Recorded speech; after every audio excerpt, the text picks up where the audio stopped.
What up, YouTube? It's your boy, Detroit Love, with a live video. What up, guys? There was some breaking leaks today. Someone had come across Arcade1Up's version of a 3/4 scale pinball machine, obviously going to be released this weekend or this week at CES. It'll be announced at least. So that's pretty exciting. I mean, obviously Toyshock has released their 3/4 scale, and this had a great following out the gate. Pretty decent little box, a lot of fun to play. So naturally, Arcade1Up doesn't want to leave that money on the table for someone else, and there's enough room in the market, obviously, for the players. So the question is, and the image that was released and then taken down showed a cabinet, showed the pinball cabinet with the playfield video, and I cannot get rid of this cough. It's ridiculous. Not sick otherwise. And it had the DMD, which is the dot matrix display area, and then it had a screen on top that didn't seem to be like the normal size screen. Almost looked like it was like maybe 13 inches or so. A 13-inch, maybe 15-inch screen, a monitor. But it wasn't clear whether that marquee area was another monitor, or if it was simply a picture, you know, static picture marquee. But the DMD was there for the scoring, but was it a real DMD or was it an actual monitor? So the question is it a 3-screen system, or is it a 1-screen system? I'm sorry, 2-screen system, where the DMD is just a portion of the second screen. But nevertheless, I'm very excited about this. A little less excited I put all this money into the Toyshock, but Toyshock has its purpose. It's an awesome little machine. I just hadn't had time to come out with the formal thing. I'm still working on it. It's still work in progress. It's functional. Just some tweaks I gotta get done, and just finding time. I got as much as I did get done because I had 2 weeks off for Christmas. Goodness, come on, where's my water? So there's a lot of stuff going on still. One of the 2 funerals this weekend. One is Saturday and one is next week Tuesday or so, Monday, Tuesday. So, and along with all that other stuff going on in life, right? But I am excited for this news. Now, let me just tell you, I'm 53. I've never really played as much pinball as I have done in the last 2 weeks my entire life. And not because I didn't like pinball, and not that pinball wasn't available to me. It was just more of an economics and a skill set issue.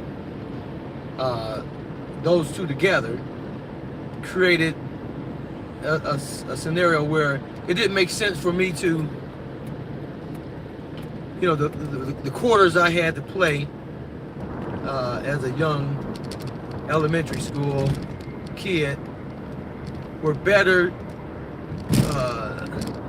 utilized in arcade games like Space Invaders and Galaxian and Pac-Man and all those games than to be used in the pinball. Because surely I played pinball, but you know, with pinball, that ball can shoot straight down the center, and it can do that 3 times in a row, and then you're just out of that quarter. So it didn't make sense for me to use my money on pinball. And back then, the pinball machines were just the little bells and targets. It wasn't a whole lot to the pinball, nowhere near what it is today. Or even from the early 80s, 90s, 2000 range, those pinball were well advanced. So by the time economics wasn't an issue, you know, I was married at 18 and had a kid at 21 and another kid, you know what I mean? So life was there. And when the arcades started to disappear, be replaced in my life with Chuck E. Cheese and tokens, right? You know, with my kids, taking them places. Pinball wasn't a part of that world with the Chuck E. Cheese and things like that. You still had arcades and things that you could spend quarters or tokens on. And where pinball did exist, they got all fancy and they started being like $1 to play. So I'm like, I'm not putting no dollar in the pinball machine and yada yada yada, right? So it's not that I didn't enjoy pinball, didn't have access to pinball. It just never made sense in my life to really get into it, just of timing and those things I mentioned. But I've always loved pinball, the skill set needed to learn and hit the right targets. And now these pinball machines are so advanced that there's actually little missions in, and and it talks to you and tell you, you know, you got to do these things, and you know, and so it's a lot of fun when you understand what the objectives are in the game. Because I never had time to understand the objective. I was just trying to keep the daggone ball in play. When I did the limited time I had with pinball. So that being said, I am excited what this is going to mean for modding, obviously, because whatever they give us, just like the Toyshock, whatever Arcade1Up gives us, is going to be adequate for the majority, the mainstream, the main people, and is obviously going to be moddable for us who want to tinker. You know, my age set, we grew up with Radio Shack, and the people before us grew up with Radio Shack, and you had options. You didn't just throw away things. You went out and bought parts, and you know, fixed it, made it work, and did other things. You had that excitement. This generation is losing that because they got rid of stores like that, and it's a throwaway society. They want to make things that's not repairable, make things that's not moddable, right? You know, they make things that's toys, not hobby grade, where you can invest money into it to make it better than what it was intended for at the purchase time. And so, has Arcade1Up learned? Oh, I didn't mean to get back over here. Has Arcade1Up learned from their experience with the modders with the arcade cabinets?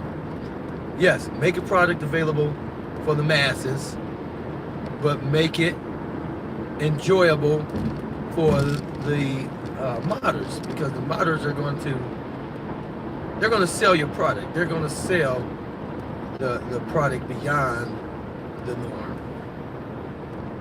and they're going to enjoy it a lot more than most people, because they're putting their heart and soul into it, right, to make it what they want it to be. And that's the cool thing about it. So with this cabinet, have they made provisions for modders in regards to the equipment is equipment that can be easily interchanged. For example, with the Toyshock, it's not made for modders, and so to put an actual screen up in the back glass, you have to cut out the wood intended to hold the scoring mechanics.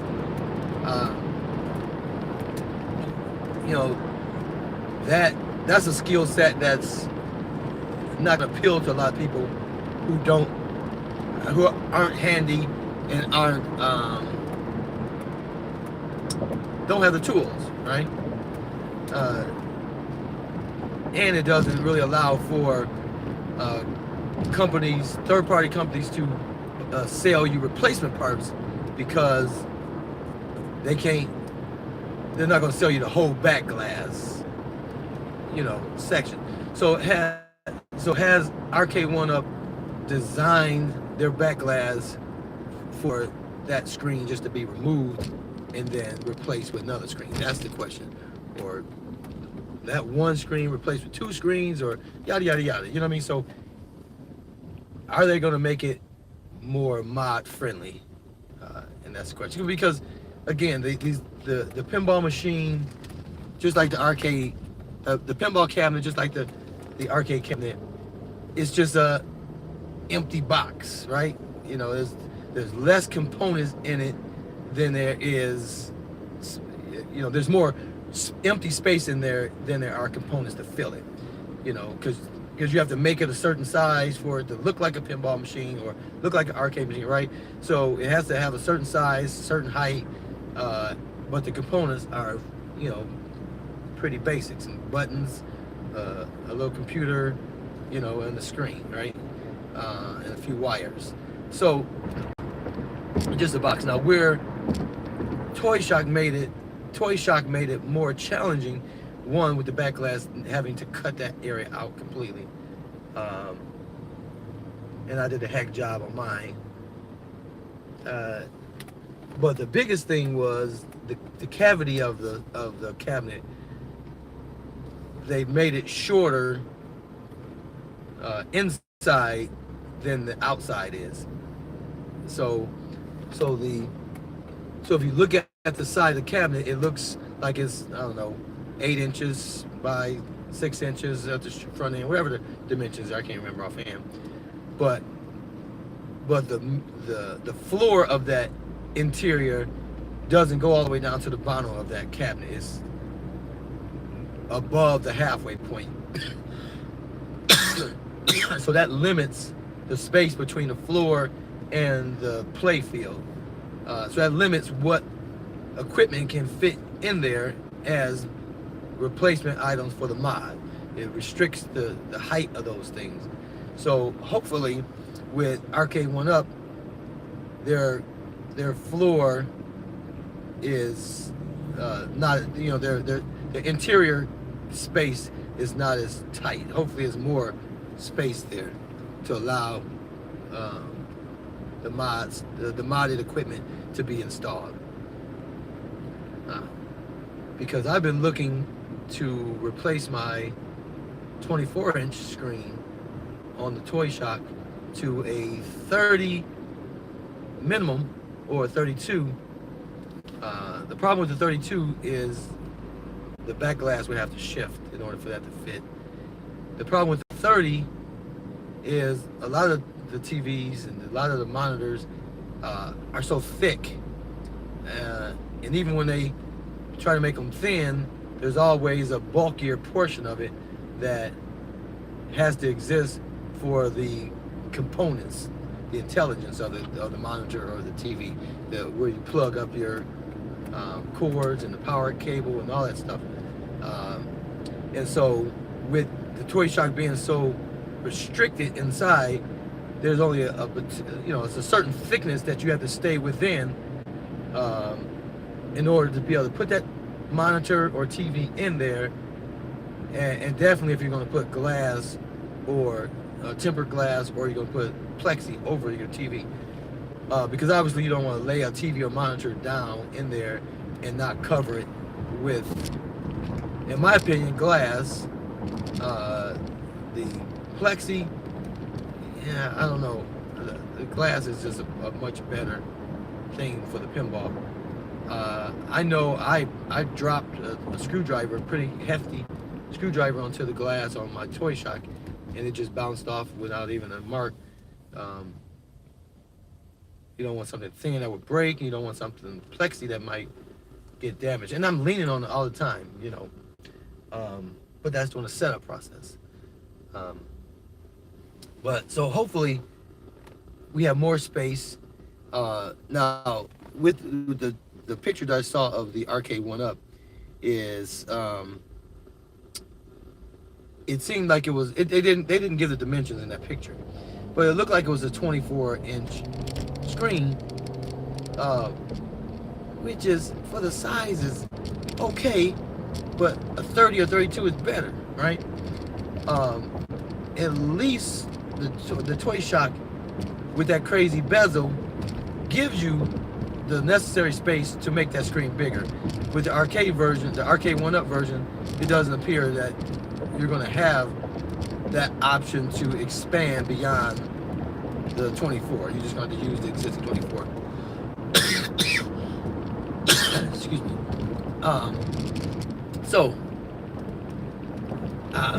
But you know, but gameplay wise, the 24 is, I mean, it's fine for that size. It's still fine, but just like if you were watching a 24-inch TV, and then somebody said, "Well, do you want to watch this same show on a 32-inch?" You know, you would much rather prefer to watch the 32-inch or 30 or 32-inch. That's just, in this realm, that's just natural, right? Bigger the better, in viewing space. So it doesn't look like we're going to have that option to, be able to put a bigger screen. Will that mean that it's not fun? Most likely not. Doesn't mean that you can't mod it and still have fun. Not the case, but that's just going to be the thing you have to factor in. And so if we look at Toyshock at $400, I think I've paid seven something. This is in my notes on my videos.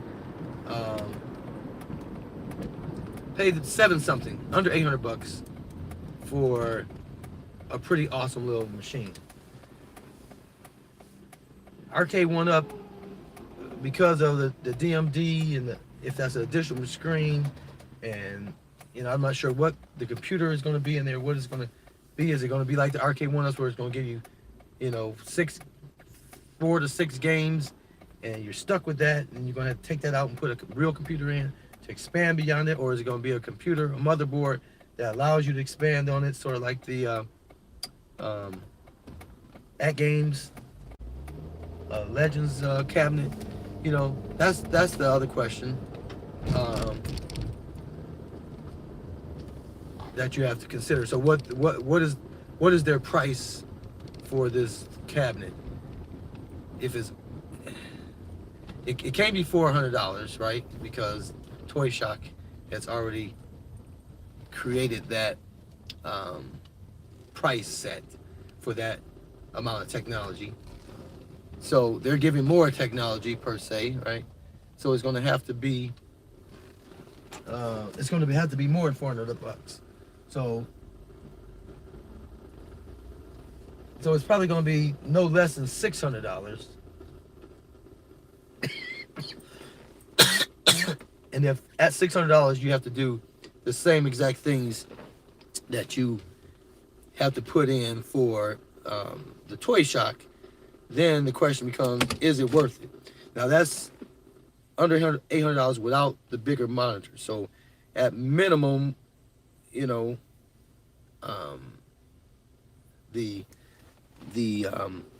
additional $300 with, let's just say, 3 something added to the price of the Arcade1Up is really going to be your price at minimum. Because with digital or visual pinball, you're never done with it because there's so many things to do. add on it. But the Arcade1Up did have like nudging ability without buttons. You know, if you actually move the cabinet, it's going to register as a nudge.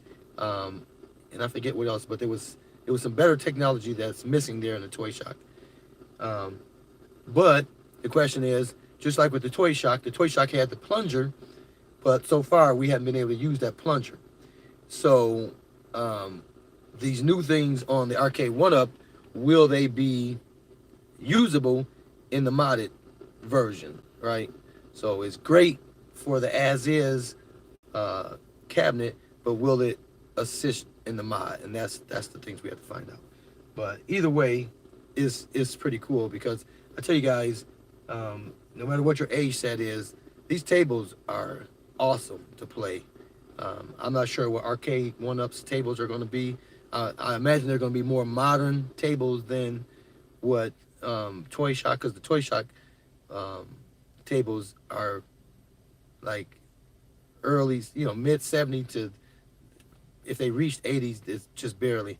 And they're not, I think the Haunted House is probably more advanced. A couple of them are more advanced than the others. That's more than just the bells and whistle type pinball machines. So it's to be determined, right? We have to figure out what it is. But either way, we have options, and that's what modding is about, giving us options so that we have more choices. And either way, the bottom line, this is the bottom line. Whether you start with a Toyshock or you start with a Arcade1Up cabinet and add whatever you add to it, you're still going to be well under 1 3 4 4 3. You're still going to be well under the price set to go out and buy a cabinet today. Granted, the cabinet you buy at this high price is going to have the games already loaded, and you won't have that, that learning curve of getting those games available. But like with anything, I think the more of us that are modding will bend the rules of what's the new norm for distributing the ROMs. I would imagine if it gets as popular as I predicted it to be, then the arcade punks and people like that are going to do something, because they're going to get into that, at least linking to those files so that you can find them easier. So so something may change there as well. But either way, guys, it's a pretty exciting point. I'm excited. I can't wait to see these things, because I'm having a ball with this pinball, man. It is fun. And the new tables, they're not new, modern, but they're newer than, if you're older than I am, they're way more advanced than those tables that you played as a young person. And for the younger in the crowd, it's the arcade, it's the pinball that you're used to playing growing up, for sure, that you can play. And I don't have a real beefy computer. The games play well, and there's different versions, different options. I'll get into those, like Future Pinball. I've still been playing around with that, and I'm not impressed with it. And they tell you right up front, we don't try to emulate pinball. We just make pinball fun. It makes it playable, but they're not trying to emulate the physics of it. But of course, there's other people out there that's working with that to make it play better. So, but that's all stuff you have to learn. Pinball FX, FX3.